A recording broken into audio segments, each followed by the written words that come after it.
ॐ नमो भगवते वासुदेवाय। राधे कृष्णा राधे कृष्णा। आज जिस विषय पर हम बात करने वाले हैं वो बड़ा ही रोचक और बड़ा ही मोहक विषय है। हर मनुष्य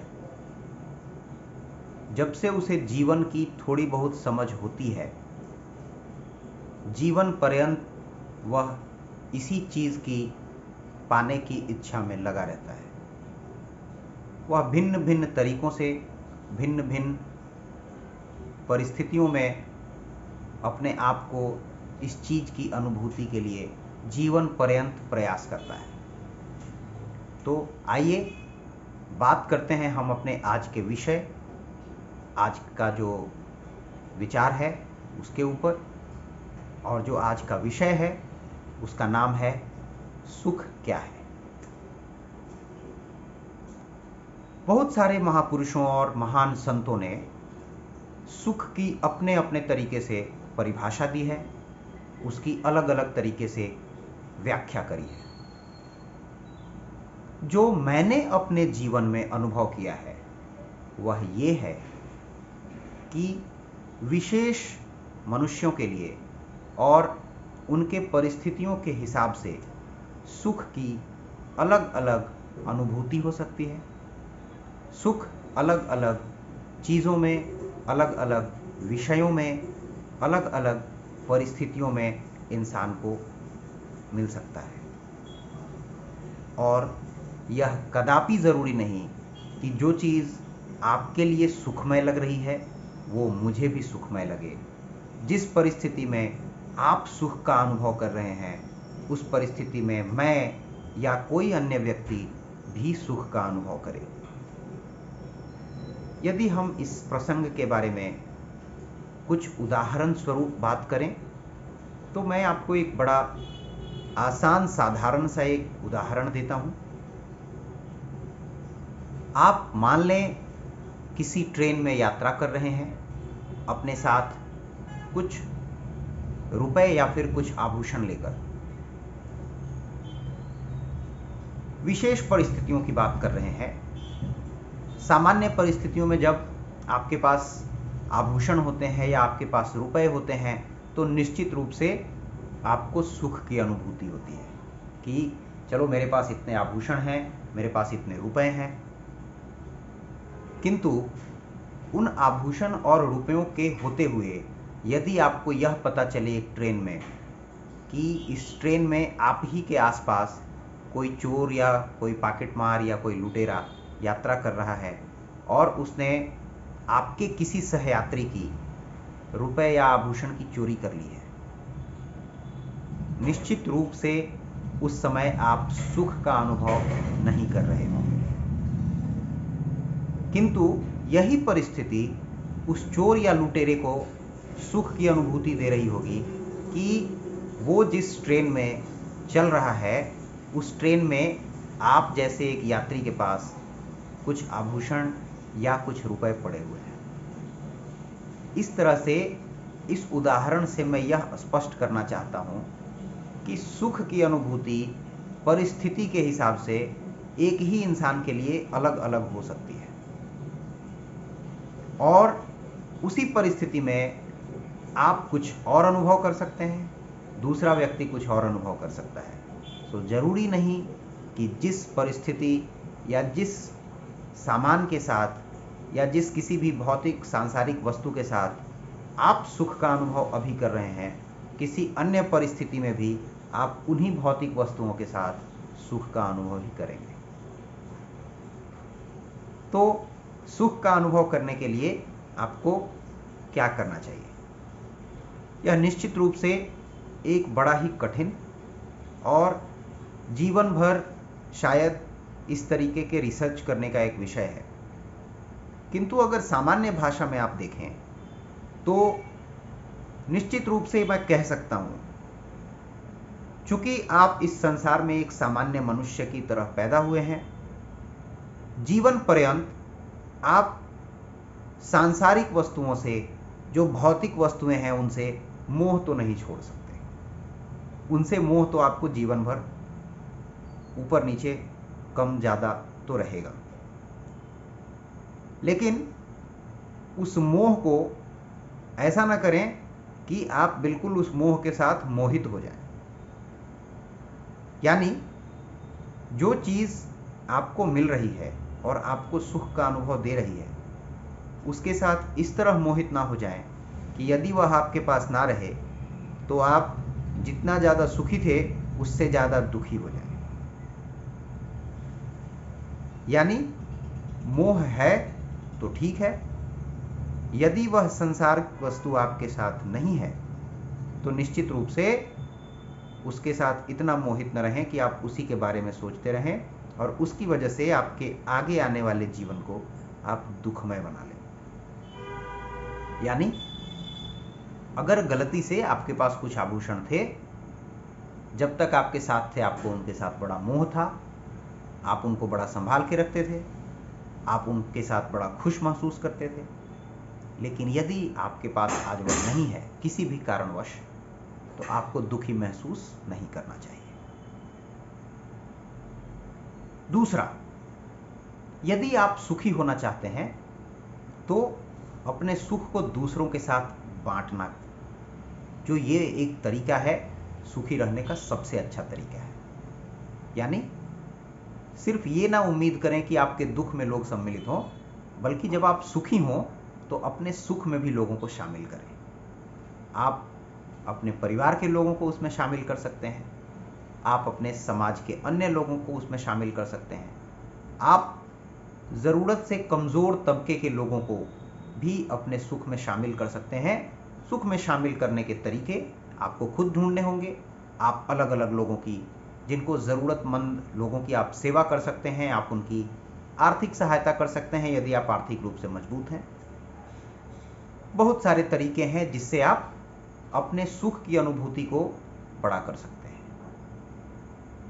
आप सबको यह बात निश्चित रूप से कहीं ना कहीं पढ़ने को मिली होगी कि देने का सुख जो है वह सबसे बड़ा सुख है। यानी देने में, किसी को कुछ देने में जो सुख है, यदि आप सुख की अनुभूति कर सकें तो जो सुख देने में है वह दुनिया के किसी भी दूसरे कर्म में नहीं है। तो यदि आप किसी को कुछ दे सकते हैं, यदि आप किसी की कुछ सहायता कर सकते हैं और उस स्थिति में आप अपनी अंतरात्मा को सुख की अनुभूति करा सकते हैं, तो निश्चित रूप से आप अपने जीवन को सुखमय तरीके से जी सकते हैं। अब जैसे बहुत सारे लोगों को कुछ अच्छे व्यंजन खाने में मज़ा आता है। निश्चित रूप से हर इंसान को स्वादिष्ट खाना खाना पसंद होता है, किंतु आपने देखा होगा बहुत सारे संत जिनकी वाणी आपने सुनी होगी, वो कई बार कहते हैं कि हमने इतने सालों से हमने यह चीज़ छोड़ रखी है, हमने यह खाना बंद कर दिया है। तो निश्चित रूप से यदि आप उनसे पूछें कि क्या स्वादिष्ट खाने में उनको सुख मिलता है, तो वो आपको सीधा कह सकते हैं कि नहीं, उन्हें स्वादिष्ट खाने में कोई ऐसा सुख नहीं मिलता। तो कुल जमा ये है, सुख का जो अनुभव है वह आपके खुद के दिनचर्या से भी निकल के आ सकता है। कुछ लोगों को रोज प्रातःकाल सूर्य के उदय से पहले उनके जग जाने, खूब सारा वर्कआउट करने, अपने काम को 7 बजे 8 बजे तक कंप्लीट कर लेने में बड़ा सुख का अनुभव होता है। और कुछ लोगों को सुबह के 9 बजे तक 8 बजे तक सोने में अनुभव होता है सुख का। तो निश्चित रूप से हर इंसान के सुख की अनुभूति का जो तरीका है वह अलग अलग है, किंतु यह जरूर समझें कि आप जो करके सुख की अनुभूति ले रहे हैं, यदि वही करने से आपके आस पड़ोस या आपके साथी किसी व्यक्ति को सुख का अनुभव ना होके कुछ परेशानी का अनुभव हो रहा है, तो जो सुख अनुभव आप कर रहे हैं वह वास्तविक सुख नहीं है। वह क्षणिक सुख आपके लिए हो सकता है, किंतु उसकी जो लिमिट है, उसका जो मैं कहूँगा प्रभाव है, वह कुछ बहुत ज़्यादा दिनों तक रहने वाला नहीं है। इसलिए आपको यह ध्यान देना होगा कि जो सुख की अनुभूति आप कर रहे हैं उसमें आप सबको शामिल करें। खासकर अपने आसपास के लोगों को, अपने परिवार में यदि आपके आसपास में, आपके परिवार में आपके साथ रहने वाले कोई लोग हैं, उनको निश्चित रूप से शामिल करें, क्योंकि वो आपके साथ रहने वाले हैं, लगातार आपके साथ ज़्यादा से ज़्यादा समय व्यतीत करते हैं। यदि आप कामगार हैं, आप कहीं काम कर रहे हैं, तो आप अपने सहकर्मियों को भी अपने सुख में शामिल कर सकते हैं। आप उनके साथ अच्छा बर्ताव कर सकते हैं, आप उनसे मधुर भाषा में बात कर सकते हैं, जिससे ना कि आपका प्रभाव बेहतर होगा, किंतु लोग आपके साथ अच्छा महसूस करेंगे। यदि लोग आपके साथ अच्छा महसूस करते हैं तो निश्चित रूप से यह आपके लिए एक सुखद बात है। किसी अच्छे संत ने बड़ा अच्छा लिखा है कि सुख संतोष में भी है। यानी जो आपके पास है, यदि आप उसके साथ संतुष्ट हैं तो भी आप सुखी हैं। और किसी दूसरे को देख के तुलना करना, कोई आपसे बड़ा है इसको देख के ईर्ष्या करना, या अपने आप में इन्फीरियर महसूस करना, अपने आप को छोटा महसूस करना, निश्चित रूप से एक दुखदाई चीज़ है। तो यदि आप सुख का अनुभव करना चाहते हैं, यदि आप सुख की परिभाषा समझना चाहते हैं, तो निश्चित रूप से आपको एक दूसरे से तुलना करने की जो आदत है, या एक दूसरे से तुलना करने की जो मनुष्यों की प्रवृत्ति है, उसको भी त्यागना होगा। इस पूरे विषय पे विचार करते हुए जो सबसे साधारण और सरल भाषा में यदि मैं अपनी बात को आपको बताने का प्रयास करूं, तो मुझे लगता है कि संतोष में सुख है। परिवार को अपने सुख के अंदर शामिल करने में सुख है। अपने सहकर्मियों को उनके साथ अच्छा बर्ताव करने, अपने सुख में शामिल करने में सुख है। और एक अच्छी और स्वस्थ दिनचर्या खुद के लिए निर्धारित करने और उसका पालन करने में सुख है। वैसे तो यह विषय बड़ा ही व्यापक है, इसके बारे में हम और भी बहुत सारी बातें कर सकते हैं, बहुत सारी चर्चाएं कर सकते हैं। मुझे इंतज़ार रहेगा आपके फीडबैक का, आपके मार्गदर्शन और सलाह का।